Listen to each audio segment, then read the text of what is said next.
అట్లా చేస్తూ ఉండేవాళ్ళు. మా అమ్మ కూడా ఎక్కువగా మా తెల్లవారుజాను లేచి ఆ పుట్టు చుట్టూ ప్రదక్షిణ చేసి పావులు పోసేది.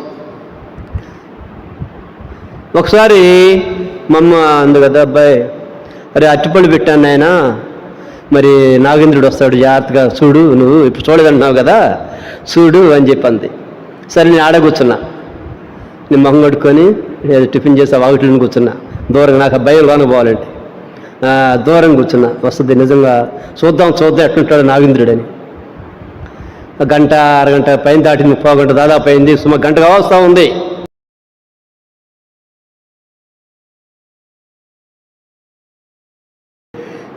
మరి ఉదయకాలం సాయంకాలమున దేవుని కృపా కనికరాలను బట్టి, మరి నా పేరు నరసింహారావు, మేము హిందూ కుటుంబం నుంచి వచ్చిన వారం. మాది గుంటూరు అరండాలపేట, అనగా అక్కడ గుంటూరులోనే పుట్టి పెరిగాము, అక్కడే చదువుకున్నాము. గుంటూరు అక్కడ ఏసీ కాలేజీలో ఇంటర్మీడియట్ అయిపోయిన తర్వాత మరలా తిరిగి నల్లపాడు గుంటూరు పాలిటెక్నిక్ చదివాను. కాబట్టి ఆరంభం నుంచి కూడా నేను మరి విగ్రహాలు ఎక్కువగా పూజిస్తూ ఉండేవాళ్ళం. కాబట్టి ఆయా విగ్రహాలను పూజిస్తూ ఆయా బొమ్మలను కొలుస్తూ ఉండేవాడిని. ఆయా పండగలకి పబ్బాలకి ఎన్నో విధాలుగా మరి చేస్తూ ఉండేవాడిని. గుంటూరులో ఉన్నటువంటి టౌన్లో ఉన్నటువంటి గుళ్ళు మొత్తం తిరిగాను, మొత్తం గుళ్ళు మొత్తం తిరిగాను, ఏ గుడి వదిలిపెట్టలా. కాబట్టి ఆ విధంగా తిరుగుతూ వచ్చానమాట. నాకు భక్తి ఎక్కువ. చిన్నప్పుడు ఒక స్టూడెంట్లు ఉన్నప్పటి నుంచి నాకు భక్తి ఎక్కువ. మేము చదువుకున్న రోజుల్లోనే మరి నారాయణ వ్రతాలు చేసేవాళ్ళం. ఆ విధంగా భక్తి ఎక్కువగా ఉండేది. అలాగే ముఖ్యంగా మరి నేను అక్కడ నంబూరు దగ్గర ఒక ఆశ్రమం ఉంది, అక్కడ ఆయన పేరు కాళీవర ప్రసాద్ బాబు. కాబట్టి ఆయన మరి ఆశ్రమానికి వెళ్ళి ఆయన్ని పూజించి ఆయన మీద కాళ్ళ మీద పడి కాళ్ళు కడిగి ఆ నీళ్ళు తల మీద పోసుకునేవాడిని. ఆయన గొప్ప ఇదనమాట, భక్తుడు అనమాట, ఆయన కాళీ భక్తుడు. ఆ విధంగా మరి ఆయన ఆశ్రమంలో, పెద్ద ఆశ్రమం అది నంబూరులో, ఆ పెద్ద ఇప్పటికీ ఆశ్రమం ఉంది, ఆయన చనిపోయాడు. కాబట్టి ఆయన మీద ఆయన పూజ చేస్తూ అట్లా ఆయన చేస్తూ వచ్చేవాడిని. మమ్మతో పాటు నేను వెళ్తూ ఉండేవాడిని అనమాట. కాబట్టి నాకు బాల్యం నుంచే భక్తి ఎక్కువ. ఆ విధంగా చేస్తూ వచ్చాను. ఇంట్లో అప్పుడు సంవత్సరం కోసం వ్రతాలు చేసేవాడిని, మేమంతా స్టూడెంట్స్ని కలుసుకొని. ఈ విధంగా నేను పక్కా కాళికా భక్తులు, పక్కా విగ్రహారాధికుడిని. కాబట్టి ఇక మామూలుగా చిన్నప్పటి నుంచి సినిమాలు చూడటం, ఇక అది మామూలుగా అలా ఉండేది.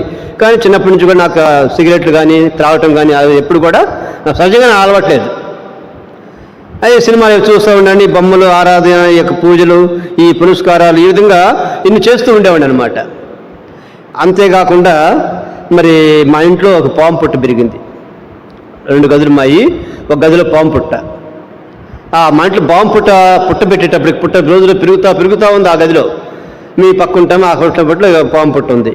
ఆ ఇల్లు ఖాళీ చేయించేసాం. ఆ రూము పూర్తిగా దేవుడు మా ఇంటికి వచ్చేసాడు, మా ఇంట్లో పిలిచాడని ఇక పూజ చేస్తూ ఉండేవాళ్ళు. మా ఊరంతా మా ఇల్లు దేవాలయం అయిపోయింది. ఆదివారము, శనివారము, గురువారం 3 రోజులు వారానికి వచ్చి రావటం, పూజలు చేయటం, భజనలు చేయటం. ఇక భయంకరంగా మా ఇల్లు ఒక దేవాలయంగా మారిపోయింది. ఆ రూమ్ అంతా కూడా భక్తి భక్తి భక్తి ఆరాధన అయితే ఇట్లా పాటలు పాడుతా ఆ యొక్క ఆ దేవతను పూజిస్తూ ఉండేవాళ్ళు కదా. అట్లా చేస్తూ ఉండేవాళ్ళు. మా అమ్మ కూడా ఎక్కువగా మా తెల్లవారుజాను లేచి ఆ పుట్టు చుట్టూ ప్రదక్షిణ చేసి పావులు పోసేది. ఒకసారి మా అమ్మ అంది కదా, అబ్బాయి అరే అట్టిపళ్ళు పెట్టాను నాయన, మరి నాగేంద్రుడు వస్తాడు జాగ్రత్తగా చూడు, నువ్వు ఇప్పుడు చూడదంటున్నావు కదా చూడు అని చెప్పింది. సరే నేను ఆడ కూర్చున్నా, నేను మొహం కడుక్కొని టిఫిన్ చేసి వాకిట్లో కూర్చున్నా. దూరంగా నాకు భయం కానుకోవాలంటే దూరం కూర్చున్నా. వస్తుంది నిజంగా, చూద్దాం ఎట్లుంటాడు నాగేంద్రుడు అని. గంట అరగంట పైన దాటింది, పోగంట దాదాపు అయింది, సుమారు గంటగా వస్తూ ఉంది. అది రానేలేదు. చిరు ఎలుకలు వచ్చి తినిపోయింది. ఎలుకలు వచ్చింది, పాము రాలా. మమ్మ చెప్పింది, అమ్మ రాలేదు నాగేంద్రుడు, ఎలుకలు తినిపోయినాయి అన్న. పిచ్చాడా, నాగేంద్రుడు ఎలుకల రూపంలో వచ్చాడని చెప్పింది. అవునా, నాకెందుకు, అవునా అట్లానా, దేవుళ్ళు మారుతారు, రూపాయలు మారుతారు, దేవుళ్ళు అవతారాలు మారుతారుగా. నేను అనుకున్నా, అంతేనా అనుకున్నా. ఈ రూపాయలు చూసాను ఆయన అనుకున్నా. ఈ విధంగా ఇలాంటి అంధకారమైనటువంటి భక్తిలో కొనసాగిపోతూ వచ్చాం. కాబట్టి ఈ విధంగా పూజ చేసుకుంటూ ఉన్నా. ఇలా చేస్తూ ఉన్న దినాల్లో ఇంకా మరి మాకున్నటువంటి ఆ బాబా గారి మాకు పెద్ద దేవుడు. ఆయన అంటాడు, నేను దేవుడిని, నేనే కృష్ణుని, నేను రాముడిని, నేనే క్రీస్తుని అంటాడు. ఆయన కూడా ఆయన మరణం ఉండదు, ఆయన భక్తిపరుడు, మరణం ఉండదు అనుకున్నాను నేను. తర్వాత ఆయనకు పెద్ద జబ్బు చేసింది, అమెరికా తీసుకెళ్లారు, అక్కడ బాగు కాలేదు, తర్వాత చచ్చిపోయాడు. ఆ పెద్ద బొమ్మను పెట్టారు అప్పుడు ఎక్కడ మామిడి తోటలో నంబూరు దగ్గర పెద్ద బొమ్మను పెట్టారు. ఆయన బొమ్మ పెట్టారంట. ఆయన పేరు వరప్రసాద్, ఆయన పేరు కాళీ వరప్రసాద్. మా పెద్ద అబ్బాయి ఆయన చేసిన పేరు పెట్టించాం, కృష్ణప్రసాద్ అని. ఆ మైండ్ బాగోదు మా అబ్బాయికి, ఆ ఇంట్లోనే ఉంటాడు సరే. కాబట్టి ఈ విధంగా మరి ఆ పూజ చేసుకుంటా భక్తి చేసుకుంటా ఉంటూ ఉన్నాం. ఈ పక్క పుట్టల్లో పాము పుట్టలో పాలు పోసుకుంటా, ఓ పక్క నంబూరు పోత, ఓ పక్క శనివారం ఆదివారం గుళ్ళు, ఇట్లా చేస్తూ ఉన్నా. దేవుని ఏర్పాట్లు ఉన్నాను బట్ నేను బహుశా కావచ్చు.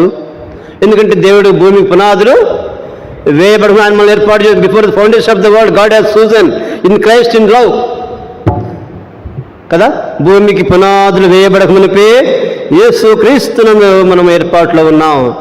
ఉదాహరణ ఏమిటంటే, నేను గుడికి వెళ్తున్నాను, కాకాని పూజ చేసుకుందామని వెళ్తాను పొద్దున్నే సైకిల్ మీద. చదువుకునే రోజులు, ఇప్పుడుగా చదువుకునే రోజుల్లో మా ఫ్రెండ్ ఒక సైకిల్, నేను సైకిల్ తీసుకున్నాం.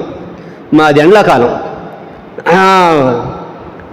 వెళ్ళి వస్తున్నాం పూజ చేసుకొని సైకిల్. అప్పటికి దాదాపు ఏం తిన్నా, ఉపవాసం ఉండాలి కదా, మరి ఉపవాసంతో పోతాం కాకానికి. సైకిల్ గుంటూరు అమరావతి, నాకు గుంటూరు భారతపేట నుంచి కాకానికి సైకిల్కి పోయాం ఏం తినకుండా.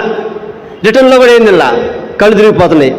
సైకిల్ మరి బాగా స్పీడ్గా వస్తున్నాను, ఎదురుగా అంబాసిడర్ కారు వస్తుంది, వాళ్ళు గుడికి పోతున్నారు. వాళ్ళు పిగ్గా కారు కొట్టే, ఆ దెబ్బతో ఎగిరిపోవాల్సింది. విజయవాడ హైవేలో పడి బతికిన వాళ్ళు చాలా తక్కువ. నేను ఏర్పాటు ఉన్నాను కాబట్టి బతికి బయటపడ్డాను. ఆ విధంగా కొట్టు ఆల్రెడీ కారు ఆపాడు నన్ను చూసి, ఈయన ఎట్టు వస్తున్నాడు ఏందా, రంగు రూట్లో వస్తున్నాడు ఏందా అని. కారు ఆపి నిలబడ్డాడు అక్కడ. ఆపిన కారుని కొట్టా, అది రంగు ఉంటే స్మాష్. అద్భుతం, దేవుని స్తోత్రములు. ఆయన అట్లా నన్ను కాపాడుతూ వచ్చాడు. హాస్పిటల్కి వెళ్ళి జాయిన్ చేసిన తర్వాత ఇదైపోయాను. దేవుని స్తోత్రాలు. ఈ విధంగా దేవుడు కాపాడుతూ సంరక్షిస్తూ భద్రపరుస్తూ వచ్చిన వాడుగా ఉంటూ వచ్చాడు. ఈ విధంగా భక్తి ఈ యొక్క లౌ సంబంధంగా ఈ భక్తిలో ఈ యొక్క దీంట్లో పార్వశ్యంలో ఇలా కొనసాగిపోతున్నటువంటి ఈ దినాల్లో మరి నేను చదువుకోవటం కూడా ఇంటర్మీడియట్ తర్వాత పాలిటెక్నిక్, గుంటూరు పాలిటెక్నిక్ చేశాను. నల్లపాడు గుంటూరు పాలిటెక్నిక్ చదివిన తర్వాత ఈలోపు మాకు వివాహమైనది 73 సంవత్సరంలో వివాహమైనది. మ్యారేజ్ అయింది 73 సంవత్సరంలో. సో అప్పటికి మరి దేవుడిని నమ్ముకుందామే చెప్తూ ఉండేది. దేవుని యేసుప్రభుని నమ్ముకోండి, మన పాపాలు క్షమించబడతాయి, నీ పాపాలు క్షమిస్తాడు దేవుడు, యేసు రక్తం ప్రతి పాపని కడిగి పవిత్రపరుస్తుంది, యేసుని నమ్ముకోండి అని చెప్తూ ఉండేది. అయితే నేను ఒప్పుకునేవాడినే కాదు. నా గ్రంథం నాది, నా పాటలు నావి, నా భక్తి నాది.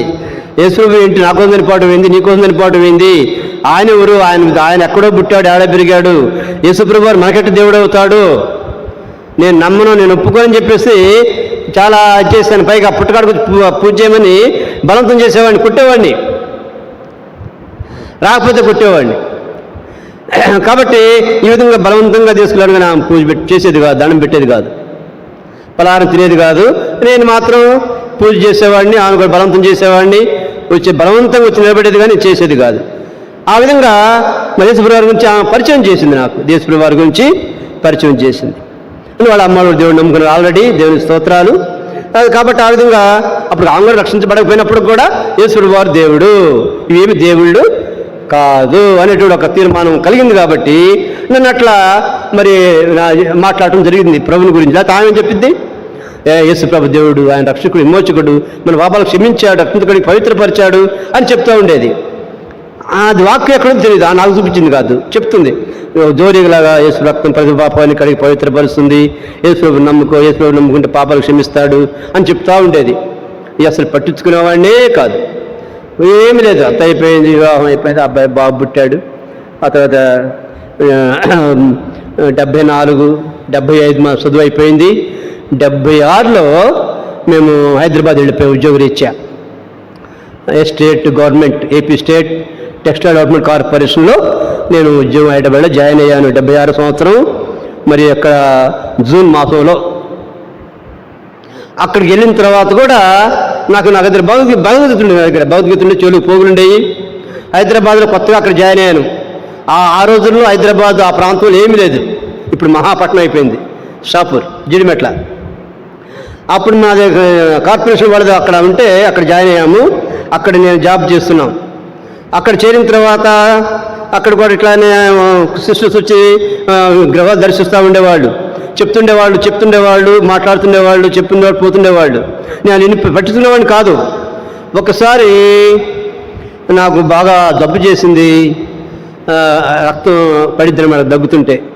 గుంటూరులో చిన్నప్పటి నుంచి నాకు ఆ ప్రాబ్లం ఉంది, చదువుకున్న రోజుల్లో కూడా.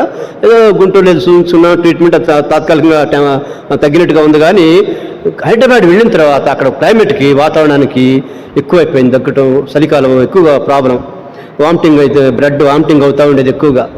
నా చాలా సీరియస్ పరిస్థితి. ఒకరోజు సీరియస్ అయిపోయింది పరిస్థితి. ఇక నేను గుంటూరు వెళ్ళిపోదాము, ఇక్కడ నేను బతకలేను, ఇంకా బతకడం కష్టం ఇక్కడ నేను చెప్పి. అప్పుడు ఇంకా ఫ్యామిలీ రాలా, హైదరాబాద్ గుంటూరులో ఉన్నారు ఫ్యామిలీ అని మా ఫ్రెండ్ తీసుకొచ్చి నన్ను సికింద్రాబాద్ స్టేషన్లో కూర్చోబెట్టాడు. ఎక్కుదామని బండి ఎక్కుదాను గుంటూరుకి. ఆ రోజు నేను ట్రైన్లో, ఆ రోజు నేను తక్కువ ట్రైన్స్ అప్పుడు ఎక్కుదామని గుంటూరు సికింద్రాబాద్ స్టేషన్లో వచ్చి నన్ను పెట్టాడు. కూర్చుని నాకు మళ్ళా బ్లడ్ పడింది స్టేషన్లో కూడా. ఇంత బ్లడ్ కక్కున్నా, బ్లడ్ ఇదైపోయింది అనమాట. ఇక నాతో పాటు నాకు చెప్పి పక్క వాళ్ళు అందరూ అరుస్తున్నారు, ఏందో ఈయన బండి ఎక్కిస్తానంటే గుంటూరు బండి మధ్యలో ఏమైపోతాడు, అర్జెంట్ హాస్పిటల్ చేర్పించు, గాంధీ హాస్పిటల్ దగ్గరలో ఎదురుగా అని చెప్పంటే ఇక ఆ అబ్బాయి నన్ను తీసుకెళ్ళి గాంధీ హాస్పిటల్ అడ్మిట్ చేశాడు. 77 సంవత్సరం అడ్మిట్ చేసింది. అక్కడ నాకు ఆపరేషన్ చేశారు, పెద్ద ఆపరేషన్. అక్కడ ఒక ఆశ్చర్యం జరిగింది. మళ్ళా ఒకసారి ఆపరేషన్ ఒక డేట్ ఫిక్స్ చేశారు, పడుకోబెట్టారు, మత్తిచ్చారు. ఆపరేషన్ చేయబోయేది కరెంటు పోయింది. ఆ రోజుల్లో ఈ జనరేటర్ లేవు, ఆ రోజుల్లో అంత డెవలప్మెంట్ లేదు. కరెంటు పోతే చాలా కష్టం, మళ్ళీ బ్యాటరీ చేయాలి ఆపరేషన్. ఇది మేజర్ ఆపరేషన్, అట్లా చేయడానికి కుదరదు. చుట్టూ డాక్టర్స్ ఉన్నారు, నర్సులు ఉన్నారు, అందరూ ఉన్నారు. కానీ కుదరలేదు. ఇక బ్లడ్ ప్లాన్ గీశారు, మత్తిచ్చారు, బాల్ పడుకోబెట్టారు. ఇక కోయిపోతున్నారు, టక్కున కరెంటు పోయింది. ఇక పోస్ట్ పోన్ చేశారు, ఆపరేషన్ వాయిదా వేశారు. ఆ తర్వాత సిస్టర్స్ వస్తున్నారు, ప్రార్థన చేసిపోతున్నారు గాంధీ హాస్పిటల్ వచ్చి కూడా. వీళ్ళు ఏమనుకున్నారంటే వీళ్ళు క్రైస్తవులు కావాలనుకున్నారు. డాక్టర్స్ అయ్యా మీ దేవుడు మిమ్మల్ని కాపాడాడు, ఒకవేళ బాడీ కట్ చేస్తున్నట్టయితే, కరెంటు పోయినట్టయితే చాలా ప్రాబ్లం అయ్యేది, కాబట్టి కట్ చేయకముందే కరెంటు పోయింది, సగం కట్ చేసాకను లేదా ఆపరేషన్ మొదలు పెట్టాకను కరెంటు పోతే ఏముంది, ఇంకా చాలా ప్రాబ్లం ఉండేది, ప్రాణాపాయం అయ్యేది, మీ దేవుడు కాపాడని చెప్పి నర్సులు వాళ్ళు అంతా చెప్తూ వచ్చారు మాకు. దేవుని స్తోత్రం. అప్పుడు కూడా గాంధీ హాస్పిటల్ ఉండి కూడా ఎదురుగా ఆంజనేయ గుడికి వెళ్ళేవాడిని. వెళ్ళి పొద్దునపూట వెళ్ళి నమస్కారం చేసి వచ్చేవాడిని. ఎదురుగా గుడి ఇప్పటికీ ఉంది. ఆమె ప్రార్థన చేస్తుంది, నేనేం చేసేవాడిని గుడికి వెళ్ళి పూజ చేసి వచ్చేవాడిని. ఆ విధంగా నా భక్తి అట్లాగా కొనసాగుతూ వచ్చింది. హాస్పిటల్లో కూడా ఏదేమైనప్పుడు కూడా దేవుడి యొక్క ఏర్పాటు ఉన్నాను కదా. రెండోసారి మళ్ళీ ఆపరేషన్కి దేవుడు సిద్ధపరిచాడు. సెకండ్ టైం ఆపరేషన్ చక్కగా జరిగింది, సక్సెస్ అయింది. మరి ఆ ప్రాబ్లం ఈనాటి వరకు ఆ ప్రాబ్లము రాలా. దేవుని స్తోత్రాలు. ఇక్కడికి ఈ పక్కన లెఫ్ట్ సైడ్ వెనక పక్క అది ఆపరేషన్ చేశారు. ఆ ఊపిరితిత్తుల్లో 3 భాగాలు ఉంటుంది, ఒక భాగం కట్ చేశారు. ఏదైతే డ్యామేజ్ అయిందో ఆ భాగం కట్ చేశారు. దేవుని కృప వల్ల అక్కడ ఆ రోజు డబ్బు పెద్ద ఖర్చు కాల. ఈరోజు ₹1,00,000 అయ్యేది ఆపరేషన్కి, ఒక్క పైసా తీసుకోవాలి. ఆ విధంగా దేవుడు అద్భుతంగా మరి ఇటు యాక్సిడెంట్ అప్పుడు కానివ్వండి, ఇటు ఆపరేషన్ అప్పుడు కానివ్వండి, బ్లడ్ ఇంతంత బ్లడ్ పడింది. దేవుడిని నిజంగా కాపాడిపోతే ఏముంది. దేవుని స్తోత్రములు. ఈ విధంగా ఎందుకంటే ఇవన్నీ కూడా నేను రక్షణ పొందిన తర్వాత ఇవన్నీ కూడా నాకు ఎప్పుడు అర్థమయ్యాయి. అవును, దేవుడు భూమికి పునాదులు వేయబడక మునిపే, ఇంకా తల్లి గర్భంలో బడక మునిపే ఆయన మనల్ని ఏర్పాటు చేసుకుంటాడు అనేటి మాటలు చదివినప్పుడు ఓహో అందుక నన్ను కాపాడింది, అందుకని రక్షించుకుని, అందుకని నన్ను కాపాడింది అని అప్పుడు నేను అనుకుంటూ వచ్చాను. ఈ విధంగా స్లోగా ఎప్పుడైతే ఇది అయిపోయిందో, ఆపరేషన్ సక్సెస్ అయిపోయింది, బాగైంది. ఆ తర్వాత చిన్నగా నేను కొద్దిగా వాళ్ళు వాక్యం చెప్తూ ఉంటే వింటూ ఉండేవాడిని, అంతవరకే. కానీ నేను నా పోగులు తీయలేదు, నా భగవద్గీత ఉంటాయి కదా, మన దేవుడి పుస్తకం అవి చదవటం మానుకోలే. అట్లా చేస్తూ ఉన్నా హైదరాబాద్లో. కొన్నాళ్ళు మరి ఇంటికి వచ్చేసాము. తర్వాత మళ్ళీ నేను 78వ సంవత్సరంలో మరి మార్చిలో తిరిగి మళ్ళా నేను ఆ ఆఫీస్కి జాయిన్ అయ్యాను. మధ్యలో గ్యాప్ ఇచ్చాను, గుంటూరు వచ్చేసాము. ఆపరేషన్ అయింది కదా, హెల్త్ మళ్ళీ గుంటూరు వచ్చేసాం. మళ్ళీ మార్చిలో 78 మార్చిలో తిరిగి మరి వచ్చేసాము. వచ్చి జాయిన్ అయ్యాను హాస్పిటల్లో, మరి ఆఫీస్లో జాయిన్ అయ్యాను. డ్యూటీలో తీసుకున్నారు బాగానే. తీసుకున్న తర్వాత కొద్ది కాలం ఉన్న తర్వాత ఏం చేశారంటే నన్ను ఉరవకొండ పంపించారు. ఉరవకొండ అంటే ప్రకాశం, రాయలసీమ అన్నమాట, గుంటకల్లు. ఆ గుంటకల్లు దగ్గర ఉరవకొండ, అక్కడ పంపించారు నన్ను, అనంతపురం డిస్టిక్. అక్కడ స్పిన్నింగ్ మిల్, మాది గవర్నమెంట్ వాళ్ళ స్పిన్నింగ్ మిల్లో అక్కడ ఇన్ఛార్జిగా వేశారు. ఆ మిల్ స్పిన్నింగ్ మిల్, దారం తయారవుతుంది స్పిన్నింగ్ మిల్, అక్కడికి పంపించారు నన్ను. అక్కడ మేము ఉంటూ ఉండగా ఒక బ్రదర్ వచ్చేవాడు మా ఇంటికి, రోజు ప్రతి వారం వచ్చి ప్రార్థన చేస్తున్నవాడు. ఆయన వచ్చి ప్రార్థన చేస్తూ ఉంటే నేను ఇష్టపడేవాడిని కాదు. ఏంటి నేను లంచ్ టైంకి నేను వస్తాను, మళ్ళీ వచ్చి ఒకటే తలనొప్పి చేస్తున్నాడు, ఏదో వాకింగ్ చెప్తున్నాడు, తలనొప్పిగా ఉంది, ఏంటి గోలనుకొని నేను చాలాసార్లు నేను ఆయన కనపడకుండా ఉందామని దాక్కున్నా ఇంట్లో. లేడని చెప్పనేవాడిని. ఆయన ఒకసారి లోపల నేను లేడని చెప్పమన్నా. ఆఫీసులో అది ఫ్యాక్టరీ, వర్కర్స్ ఉంటారు, తలనొప్పితోటి ఇంటికి వస్తాను, నేను కసపుడికి ఏం వస్తాడు, మళ్ళా గురువారం వస్తాడు అని చెప్పేసి ఇంటికి లోపలికి వెళ్ళి లేడని చెప్పమన్నా. సిస్టర్ చెప్పలా. ఆయన సరే లోనికి వచ్చాడు, నన్ను చేపట్టుకుని బయట చేసుకొచ్చాడు. ఇదేంద్రా అక్కడేమో అంత డిగ్రీ 5 ఉద్యోగం చేసుకుంటే ఈయన నన్ను ఇట్టు పట్టుకున్నాడు అలా అనుకునేవాడిని. సరే ఏదైనప్పుడు కూడా ఏం చేస్తా వచ్చి కూర్చున్నా. చెప్పాడు, మళ్ళీ నాకు కోపం వచ్చేసింది, అది దగ్గర మీదకొని ఏంటండి ఏం చేయని చెప్పండి, నాకు టెన్షన్గా ఉంది, అక్కడ వర్కర్స్ తలనొప్పి, నాకు ఇక్కడ నీతో తలనొప్పి, విషయం చెప్పండి అని చెప్పన్నా. ఏం లేదు నవ్వుతున్నాడు, ఎంత సీరియస్ మాట అంత నవ్వుతున్నాడు ఆయన. సరే చెప్పాడు, వాక్యం చెప్పాడు. నాకు ఇక ఏం చేశాను, ఒక ఐడియా వచ్చింది నాకు, ఈయన ఎలా వదిలించుకోవాలి ఇంటికి రాకుండా అని. బ్రదరు, ఈ బైబిల్లో భారతదేశం పేరు ఉంటే చూపించు, నేను నమ్ముకుంటా. ఆ పేరు ఈ బైబిల్లో ఉండదు, మన బైబిల్ కాదు, మన సంస్థ కాదు ఇది, కాబట్టి భారతదేశం పేరు బైబిల్లో ఉంటే నేను నమ్ముకుంటా అని చెప్పా. అది అలాగే ఉండదు, నేను చూపించడు, ఈ దెబ్బ ఇంత అయిపోద్ది, వెళ్ళిపోతాడు అనుకున్నా. ఆయన నవ్వాడు, నవ్వి చూపించాడు పేరు. ఎక్కడ? ఎస్తేరు గ్రంథంలో ఉంది కదా, ఎస్తేరు గ్రంథంలో ఆ పేరు చూపించాడు కదా. చూపించినప్పుడు ఇంకేం చేయాలి నేను మరి? ఎస్తేరు గ్రంథము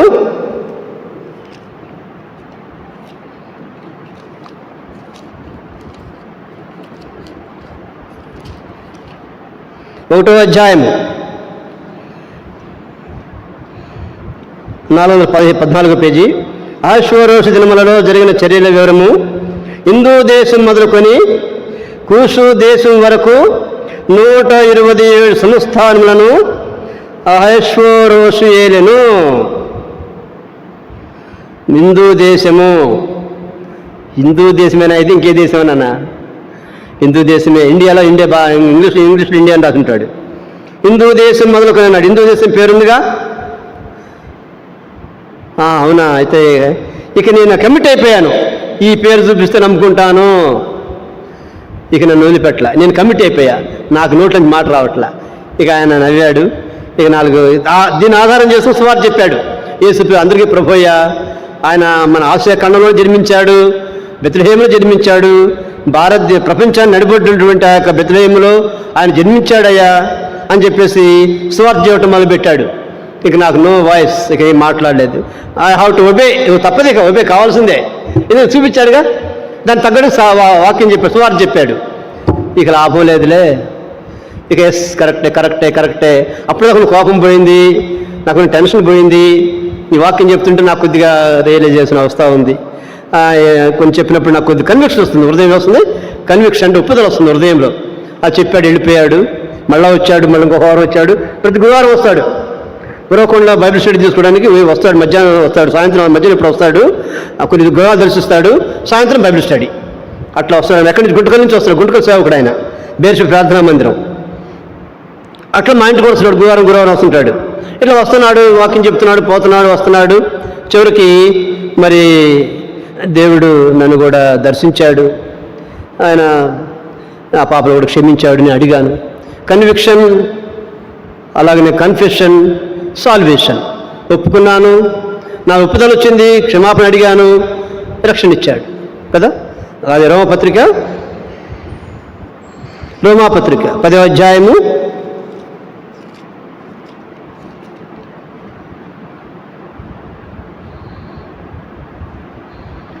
8వ వచనం. అదేమని చెప్పుచున్నది? వాక్యం నీ వద్దను, నీ నోటను, నీ హృదయంలోనూ ఉన్నది, అది మేము ప్రకటించు విశ్వాస వాక్యమే. అదేమైనా యేసు ప్రభుని నోటితో ఒప్పుకొనని దేవుడు మృతుల నుండి ఆయన లేపినని నీ హృదయమందు విశ్వసించిన యెడల నువ్వు రక్షించబడదువు. అలాగే జరిగింది. నేను ప్రభు నా పాపాలన్నీ ఒప్పుకున్నాను, ఒప్పించాడు, ఆయన వాక్యం చెప్పాడు. యేసు పరిశోధనకి పవిత్ర పరిశుద్ధయ్యా, ఇదే మాట మా వాళ్ళు చెప్తా వచ్చారు, సిస్టర్ కూడా చెప్తా వచ్చారు, ఇదే మాట. ఆయన వివరంగా సువార్త చెప్పాడు, భారతదేశం పేరు చూపించాడు, వాక్యం చెప్పాడు, చెబుతున్నాడు, వారం వస్తున్నాడు. చివరికి మరి ఒక 82వ సంవత్సరం మార్చి నెలలో మరి నేను కూడా ఒప్పించబడి నా పాపాలన్నీ కూడా ఆయన దగ్గర ఒప్పుకొని ఆయన రక్తం ప్రతి పాపాలను కడుక్కొని వాక్యానుసారంగా బాప్తిసం కొరకు దేవుడు నన్ను సిద్ధపరిచాడు. గుంటకల్ బేర్షిబా ప్రార్థనా మందిరంలో నాతో పాటుగా కొంతమందికి బాప్తిసం ఇచ్చినవాడుగా ఉంటూ వచ్చాడు. ఆ విధంగా దేవుడు మరి నన్ను దర్శించిన వాడుగా ఉంటూ వచ్చాడు, నా పాపాలు క్షమించిన వాడుగా ఉంటూ వచ్చాడు. ఆయన నన్ను క్షమించి కనికరించి రక్షణ సంతోష రక్షణానందం నాకు ఇచ్చిన వాడుగా ఉంటూ వచ్చాడు. ఈ విధంగా దేవుడు మరి నన్ను రక్షించుకున్నవాడుగా ఉంటూ వచ్చాడు. ఆ తర్వాత ఇక అన్ని కూడా కొన్ని సరి చేసుకున్నాను, సరిదిద్దుకున్నాను, కొన్ని సంగతులు కూడా సరి చేసుకోవడం జరిగింది. ఆ విధంగా సర్వాధికారమైన దేవుడు ప్రభువైన యేసుక్రీస్తు వారిని బట్టి ఆ యొక్క ఉరవకొండ, అక్కడ ఆ మండలం, అది ఉరవకొండ మండలం, అక్కడ ఉన్నప్పుడు నేను రక్షించబడ్డాను. 82వ సంవత్సరం మార్చి నెల, డేట్ గుర్తులేదు. అప్పుడు బాప్తిసం తీసుకున్నాను నేను అక్కడ అది తీసుకున్న తర్వాత మరి కొంతమంది ఏం చేశారు, ఉద్యోగం చేసే రోజుల్లో 100 రూపాయలు 200 రూపాయలు జోలు పెడతారు. వచ్చి ఉద్యోగం ఇప్పిస్తే ఒక 2 వచ్చి జాబ్ అనుకోండి, ఇప్పిస్తే వర్కర్ గాను ఏదో తీసుకుంటాను, 100 రూపాయలు జోలు పెట్టేవాళ్ళు. అవన్నీ కూడా తర్వాత ఇచ్చేసారు. ఆ విధంగా సంగతి సరి చేసుకునేవానుగా ఉంటూ వచ్చాను. ఈ విధంగా సర్వాధికారమైన దేవుడు ఆయన మనం రక్షించగలడు. చాలా ప్రాముఖ్యమైన మాట. ఒక పక్క విగ్రహారాధికుడిని, అనేకమైనటువంటి మరి భక్తి పారంపర్యం కొనసాగుతున్న వాడిని ఆయనను కనికరించాడు, క్షమించిన వాడుగా ఉంటూ వచ్చాడు. ఆదామాలు పాపం చేశారు, ఏందని తినకుండా పండు తిన్నారు, అంతే. ఓ ఛాన్స్ ఇవ్వచ్చుగా, ఇవ్వలా. వాళ్ళు తెలిసి చేశారు. దేవుడు స్పష్టంగా చెప్పాడు, దేవుడు రోజు వాళ్ళతో మాట్లాడుతున్నాడు, కానీ వాళ్ళు ఏం చేశారు, తిన్నారు. అందుకు దేవుడు ఏం చేశాడు, సెకండ్ ఛాన్స్ ఇవ్వాల, 2వ ఛాన్స్ ఇవ్వాల, వాళ్ళకి పంపించేశాడు బయటికి. చూసారా? ఎందుకంటే దేవుడికి వాళ్ళకు సంబంధం అలాంటిది, ప్రతిరోజు వచ్చి వాళ్ళతో మాట్లాడుతున్నాడు. అయినా కానీ ఆదామవ్వలు ఆ విషయంలో తప్పారు. అందుకే దేవుడు వెంటనే మళ్ళీ ఏమాత్రం కూడా పనులు ఒకసారి కాగండి అని చెప్పి అలా పంపించేశాడు బయటికి. చెరువు సొక్కాలు తుడికి పంపించాడు, బలి అర్పించి చెరువు సొక్కాలు తుడికి పంపించాడు, జంతువుని వధించి. అది ఆయన కృప. ఆయన కోపంలో ప్రేమ ఉంది, ఆయన కోపంలో పరిశుద్ధి ఉంది, ప్రేమ ఉంది. అది పౌలు విషయంలో ఏం చేశాడు, క్షమించాడు. తెలియచేసాడు, క్షమించాను అన్నాడు. మరి నా జీవితంలో దేవుడు క్షమించాడు, కనికరించాడు. హైదరాబాద్లో అక్కడ బాప్తిసం తర్వాత హైదరాబాద్ ట్రాన్స్ఫర్ వచ్చేసాం. అక్కడి నుంచి మళ్ళీ అక్కడ ఎప్పుడు అక్కడ మాకు అలవాటైంది ఉరవకొండలోనే. అప్పటి వరకు కూడా పెద్ద మందిరం పోయేవాడిని కాదు. మన ఇబ్రహీం సహవాసము ఆ ఉరవకొండలోనే ఆరంభమైంది నాకు తెలిసింది. అలా హైదరాబాద్ వచ్చేసాము. హైదరాబాద్ వచ్చి షాపూరు అక్కడ ఉన్నాము. మేము కొంతకాలం చింతల్లో ఉన్నాము. తర్వాత షాపూర్ వెళ్ళాము. ఆ తర్వాత షాపూర్లో బేతల్ ప్రార్థనా మందిరంలో మేము స్థిరపరచబడ్డాం. ఆ ఉద్యోగం చేసుకుంటూ అక్కడ state textile development corporation Optex handloom department అనమాట అది. అక్కడ మా ఆఫీస్, హెడ్ ఆఫీస్ బ్యాబిడ్స్లో ఉంటుంది. ఉండేదేమో జీడిమెట్లో ఉంటాం. అప్పుడు నేను చేస్తూ ఉండేవాడిని. ఆ విధంగా సహవాసము బేతల్ ప్రార్థనా మందిరం ఉంది అక్కడ. అందరూ మేము కొనసాగిపోతూ వచ్చాం. ఆ విధంగా మరి అక్కడ పరిచర్యలో కొనసాగిపోతున్నటువంటి దినాల్లో దేవుని యొక్క పరిచర్య చేసుకుంటుండేవాళ్ళం. ఈ విధంగా దేవుడు మరి అనేక పరిస్థితుల్లో మరి బాగాలేనప్పుడు, సిస్టర్కి బాగాలేనప్పుడు, అనేక పరిస్థితుల్లో, అనేక రోగాల్లో, బలహీనతల్లో దేవుడు అద్భుతంగా మనం కాపాడుతూ, భద్రపరుస్తూ, సంరక్షిస్తూ వచ్చాడు. దేవుని స్తోత్రాలు. మాకు 4 అబ్బాయిలు, పెద్ద అబ్బాయి కాస్త బాగోడు, మీనటువంటి 3 బెంగళూరులోనే ఉన్నారు. ముగ్గురులో కూడా ఇద్దరు సేవలో ఉన్నారు. 4వ అబ్బాయి 2వ అబ్బాయి సేవలో ఉన్నారు కదా. 2వ అబ్బాయి పేరు ప్రకాష్, హోసూరులో ఉన్నాడు సేవలో. ఆ అబ్బాయికి 2 మగ పిల్లలు. 4వ అబ్బాయి డేవిడ్ బెంగళూరులో ఉన్నాడు, వాళ్ళకి ఆయనకి 2 అమ్మాయిలు. 3వ అబ్బాయి రవి, అలాగే రెబికా. వీళ్ళు కూడా మామూలుగా ఉద్యోగం చేసుకుంటా పార్ట్ టైం సేవ చేసుకుంటూ ఉంటారు, సంఘాలు పరిచయం చేస్తూ ఉంటారు. ఈ విధంగా మనం చూసినట్లయితే దేవుడు ఆ విధంగా మరి వాళ్ళ సేవలు కొనసాగిపోతూ ఉన్నారు. ఈ విధంగా మరి ఉద్యోగం చేసుకుంటూ నేను కూడా సేవల పరిచయం పాల్పొందుతూ ఉన్నాను. ఒక సందర్భంలో మచిలీపట్నం ట్రాన్స్ఫర్ అయిపోయాం. మచిలీపట్నం ట్రాన్స్ఫర్ అయిపోయిన తర్వాత దేవుడు అక్కడ మాట్లాడుతూ ఏం మాట్లాడు చూడండి. మచిలీపట్నం ఆదికాండం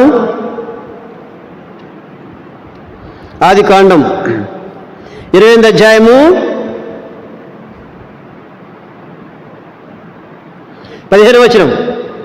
ఇదిగో నేను నీకు తోడై ఉండి నీవు వెళ్ళు ప్రతి స్థలమందు నిన్ను కాపాడుచు ఈ దేశమును నిన్ను మరలా రప్పించదను, నేను నీతో చెప్పినది నెరవేర్చును, నేను నిన్ను విడువనని చెప్పగా. ఆ వాగ్దానం అది 87లో. నేను నీకు చెప్పింది నిన్ను విడువను అని చెప్పాడు. ఏమిటి నెరవేర్చాలి, ఏమనుకుంటున్నాడు నా విషయంలో? దేవుని సేవ కొరకు, దేవుని పని కొరకు ఆయన ఉద్దేశం సంకల్పమై ఉందేమని మేము ప్రార్థన చేసుకుంటూ వచ్చాం. నేను చెప్పినది నెరవేర్చే వరకు నేను నిన్ను విడవను. ఎలా సేవకు వచ్చానో మనకు 4 మాటలు మనం చెప్తాను. కాబట్టి 87 వచ్చిన వాగ్దానము మనం ప్రార్థన చేసుకుంటా ఉంటే మీ ఇద్దరం కూడా ఏమండి సేవ కోసం పిలుస్తున్నాడు, అందుకే ఆయన ఉద్దేశం ఉంది మీ పట్ల, ఆయన విడవను అంటున్నాడు నిన్ను మరి అని మేము ప్రార్థన చేసుకుంటూ ఉన్నప్పుడు దేవుడు మరి మాకు ఒక ఆలోచన ఇచ్చాడు. ప్రార్థన చేసుకుంటూ ఉన్నాం. 87లో దేవుడి వాగ్దానం ఇచ్చాడు. సేవ విషయమని దేవుడు స్పష్టంగా బయలుపరుస్తున్నాడు. కానీ లోబడ ఉద్యోగం చేసుకుంటూ మళ్ళీ సేవాడు చేస్తాము, సేవలు కష్టాలు శ్రమలు బాధలు ఉంటాయి, మళ్ళీ ఈ సమస్యలు ఎందుకని చెప్పేసి లోబడ్డ. 87లో దేవుడు పిలిస్తే సేవకు 96 లోబడ్డ. 10 సంవత్సరాలు సుమారుగా గ్యాప్.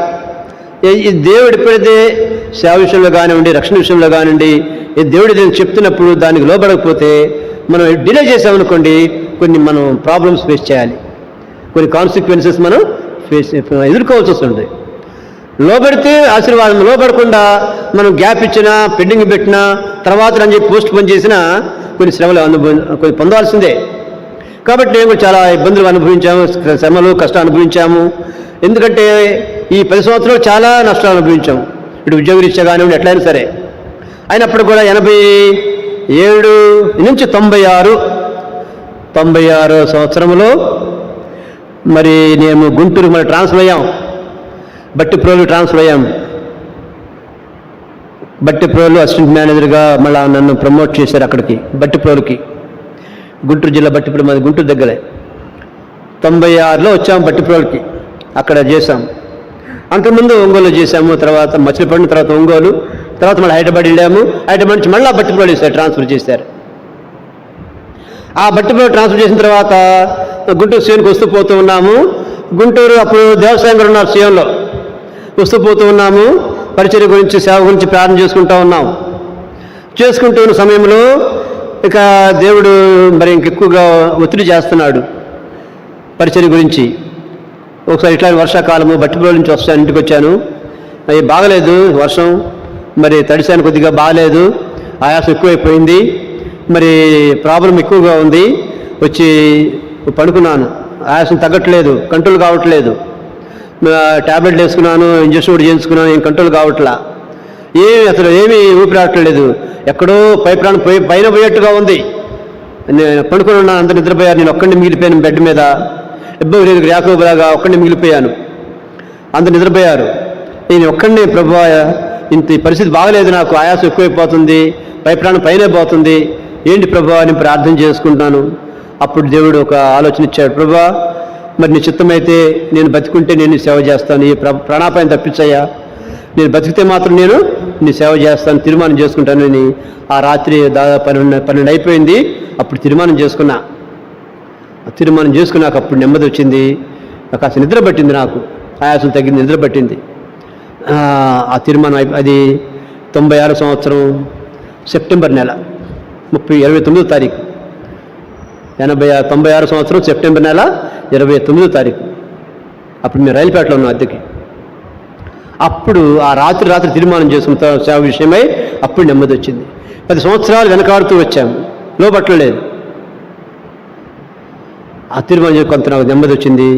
తర్వాత వాళ్ళని లేపాను. తర్వాత తెల్లారిపోతే వాళ్ళు లేపలేక తెల్లారిపోతే చెప్పాను, సిస్టర్కి చెప్పాము, ఇద్దరు ప్రార్థన చేసుకున్నాము. అక్టోబర్ 4వ తారీఖు 3 రోజుల పాటు ప్రార్థన చేసుకున్నాము.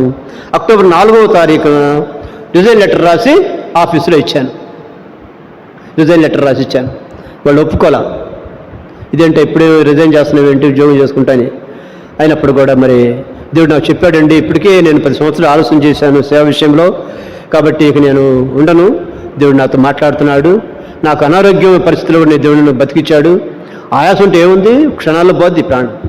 హార్ట్ ఏమైపోద్ది, అరెస్ట్ అయిపోద్ది. హార్ట్ అరెస్ట్ అయిపోద్ది. హార్ట్ అటాక్ ఎలాగో ఆయాసం కూడా ఎక్కువైపోతే ఏమైపోద్ది, హార్ట్ అరెస్ట్ అయిపోద్ది. చాలా ప్రమాదం. దేవుడు అద్భుతంగా ఆ రాత్రి దేవుడు కాపాడాడు. సరే, ఏదైనప్పుడు కూడా దేవుని చిత్తము, దేవుని ఏర్పాటు అని నేను తీర్మానం చేసుకున్నాను. ఆ రాత్రి దేవుడు నాతో మాట్లాడుతున్నాడు. నాకు డౌట్స్ ఉన్నాయి. ప్రభా, నేను ప్రార్థన చేసుకోవడం అంటే ప్రభు నాతో మాట్లాడుతున్నాడు. ప్రభు, నేను 2 ప్రశ్నలు అడిగా. 3 నాది వేరే వాడిది. 2 ప్రశ్నలు అడిగా. ప్రభా, ఎప్పుడు సేవకు రావాలి అని అడిగా. నేను మాట్లాడుతున్నాను ఆయనతోటి. ఏమన్నాడు? రైట్ నో అన్నాడు. ఏమన్నాడు? Right no. నాకేంటంటే మాకు విఆర్ఎస్ ఇస్తామన్నారు, మా కార్పొరేషన్ క్లోజ్ చేస్తామన్నారు, విఆర్ఎస్ ఇస్తామని చెప్పారు. డబ్బులు వస్తాయి, డబ్బులు సేవకు వెళ్దాం నా ప్లాన్. ఆయన ఏమంటున్నాడు? రైట్ నో అన్నాడు. అమ్మో, ఇప్పుడే రావాలా? డబ్బులు వస్తాయి కదా ప్రభా, డబ్బులు తీసుకుని సేవకు వస్తాను నేను అనుకున్నా. No, right no. 2వ క్వశ్చన్ అడిగా. What about children? పిల్లల విషయం ఏంటి? చిన్నపిల్లలు. I will take care. నేను చూసుకుంటాను. అరణ్య యాత్రలు 2 లక్షల మంది పోషించడం మిమ్మల్ని పోషించలేనా అనేటువంటి మళ్ళా సమాధానం. అది మాట్లాడాను. ఇక ఆ దర్శనం ఆ యొక్క అయిపోయింది. నాకు డౌట్స్ 2 పోయినాయి, తీరిపోయినాయిగా. డౌట్ తీర్చాడుగా దేవుడు, డౌట్స్ 2 తీర్చేశాడుగా. నాకు క్లియర్ అయిపోయింది. ఇంకా క్లారిటీ వచ్చేసింది. సేవలో పిలుపులో క్లారిటీ వచ్చేసింది. పిలుపులో ఒక స్వచ్ఛత వచ్చేసింది. వెంటనే నేను మరి క్షమాపణ కోరుకొని తెల్లారి మళ్ళీ తిరిగి సేవ కొరకు తీర్మానం చేసుకొని రిజైన్ లెటర్ ఇచ్చాను. వాళ్ళు ఒప్పుకునే తర్వాత నిదానంగా గుంటూరు నుంచి మళ్ళీ హైదరాబాద్ ట్రాన్స్ఫర్ అయిపోయాం.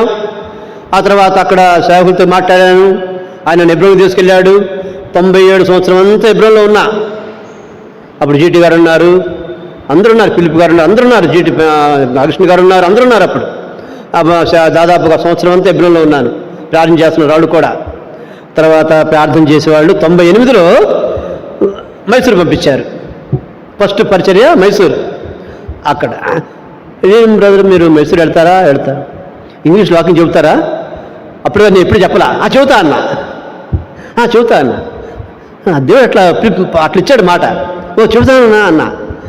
ఓకే అని పిలుపు గారి యొక్క దీని మీద ఆయన చక్కగా బ్యాచులర్ ఉన్నాడు. అక్కడ బ్యాచులర్ ఉన్నాడు, ఫ్యామిలీ లేదు. ఫ్యామిలీ కార్డు కానీ వాళ్ళు అడుగుతున్నారు. ఆ టైంలో ఆయన ఆ బ్యాచులర్ని ట్రాన్స్ఫర్ చేసి మా ఫ్యామిలీకి మమ్మల్ని పంపించారు మైసూరు 98లో. 3 ఇయర్స్ అక్కడ ఉన్నాము. అక్కడికి వెళ్ళిన తర్వాత దేవుడు అద్భుతంగానే వాడుకుంటూ వచ్చాడు. చేతిలో తెలుగు బైబిల్, చెప్పేదో ఇంగ్లీష్లో. తెలుగు బైబిల్ చేతిలో తెలుగు బైబిల్ ఉంటుంది, మాకు చెప్పేది మాత్రం ఇంగ్లీష్లో. అట్లా దేవుడు వాడుకున్నాడు. దేవుని స్తోత్రములు. ప్రవేకాన్ని తెలుగులో ట్రాన్స్లేట్ చేస్తాడు. ఈ విధంగా సర్వాధికారి దేవుడు వాడుకుంటూ వచ్చాడు.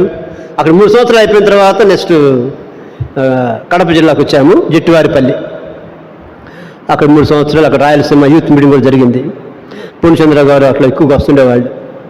అక్కడ ఆ విధంగా అక్కడ 3 సంవత్సరాలు అయిపోయిన తర్వాత సుమారు కుడియాడంగా నెక్స్ట్ ప్రకాశం జిల్లా అద్దంకి దగ్గర కొప్పరిపాడుకు వచ్చాం.